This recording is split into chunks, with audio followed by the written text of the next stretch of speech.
ఈ పిల్ల ఏ చెట్టు ఎక్కి ఏం చేస్తుందో తనకే తెలియదు. వీళ్ళ నాన్న గారాబం వల్లే ఇలా తయారవుతుంది. సావిత్రి, సావిత్రి,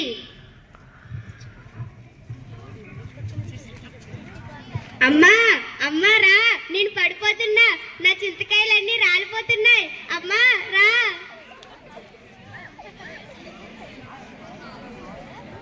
అన్నంత పని చేసావు కదే, ఉండు చెప్తా నీ సంగతి. ఇదేంటి పడిపోతున్నానని పట్టించుకోకుండా నాన్నని పిలడానికి వెళ్తుంది?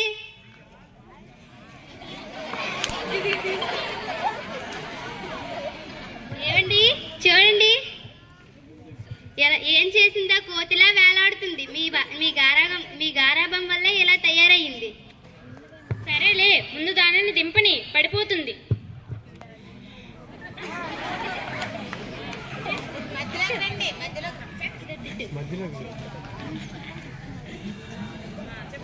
నెత్తి కొట్టుకొని చెప్తున్నా, నా మాట విన్నావా? మీ గారాబం వల్లే ఇలా తయారయ్యింది. ఏ చెట్టుకి పడిపోతే దీని కాలో చెయ్య విరగితే దీన్ని ఎవరు పెళ్లి చేసుకుంటారు? ఇది అసలు ఆడపిల్లేనా?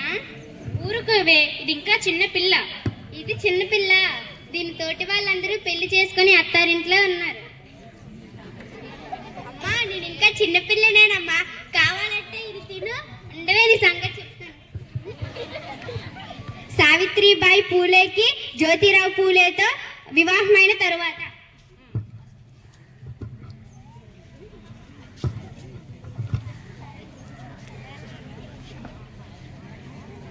సేఠ్జీ, సేఠ్జీ రండి బయటకు వెళ్ళి ఆడుకుందాం. నేను ఆడుకోవడానికి రాను, నేను చదువుకోవాలి, నువ్వు వెళ్ళి ఆడుకో. ఏంటో ఈయన ఎప్పుడు పుస్తకాలతోనే ఉంటారు.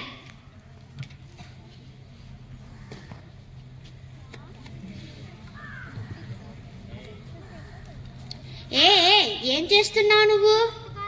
నీ పుస్తకాలను శుభ్రం చేస్తున్నాను. పేజీలు ఎగిరిపోతున్నాయి, జాగ్రత్తగా తుడు. ఏముందో ఏంటో ఈ పుస్తకాల్లోని, ఎప్పుడూ పుస్తకాలతోనే ఉంటారు.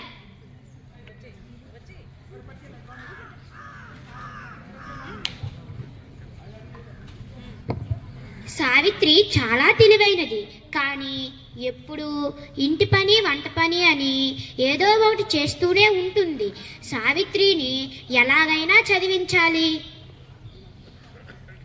సావిత్రి, సావిత్రి. ఏంటి సేఠ్జీ? ఏం చేస్తున్నావు? రొట్టెలు చేస్తున్నాను. ఎప్పుడు నువ్వు నీ రొట్టె ఎలా రా? ఏంటి సేఠ్జీ? నువ్వు ఇప్పుడు చదువుకోవాలి. నేను కూడా చదువుకోవచ్చా? నేను నీకు నేర్పిస్తాను, రా కూర్చో.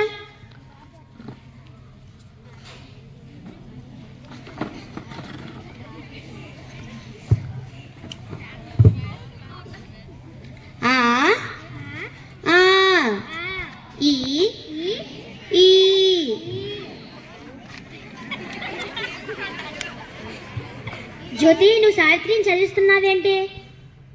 ఏం సావిత్రి చదువుకోకూడదా? నిన్ను చదివించడమే గొప్ప, ఇక తనను కూడా చదివిస్తున్నావా? ఆడది అంటే ఆడది చదువుకుంటే బుద్ధి లేనిది అవుతుంది, ఇల్లు నాశనం అవుతుంది. ఆడది చదువుకుంటే బుద్ధి లేనిది అవుతుంది అన్నారు కదా. సావిత్రి బాగా చదువుకొని గొప్ప పేరు తెచ్చి పెడుతుంది, చూడండి. సరే నీ కర్మ. సావిత్రి, చూసావు కదా అందరూ నిన్ను ఎలా అంటున్నారో. నువ్వు బాగా చదువుకొని గొప్ప స్థాయికి వెళ్ళాలి, సరేనా? సరే.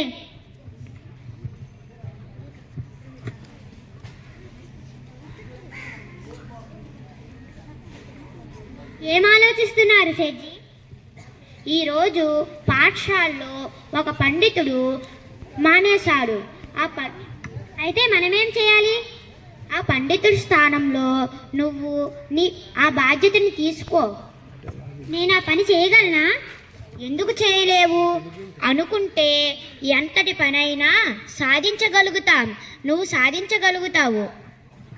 సరే.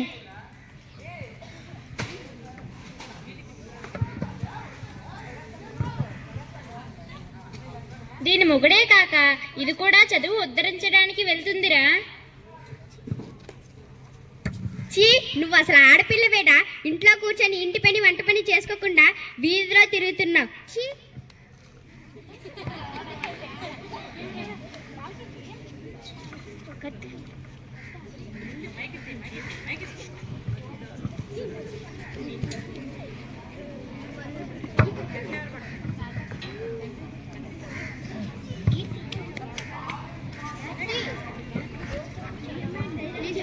మీరెవరు? సేట్జీ,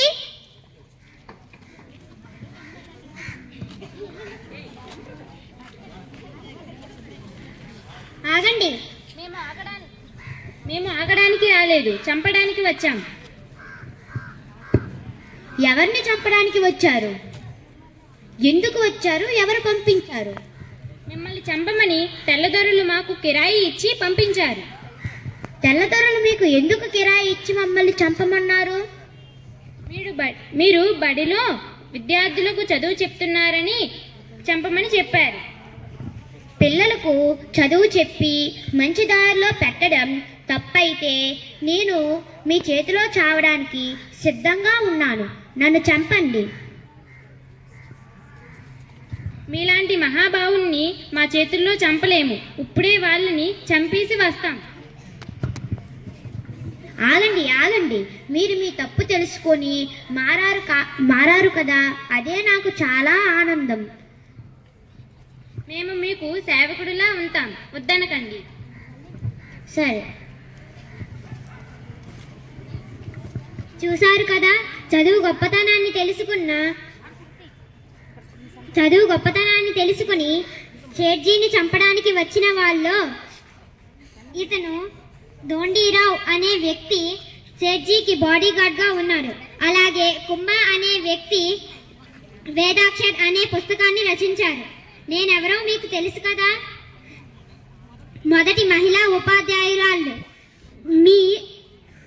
మీ సావిత్రిబాయి పూలేని. Thank you.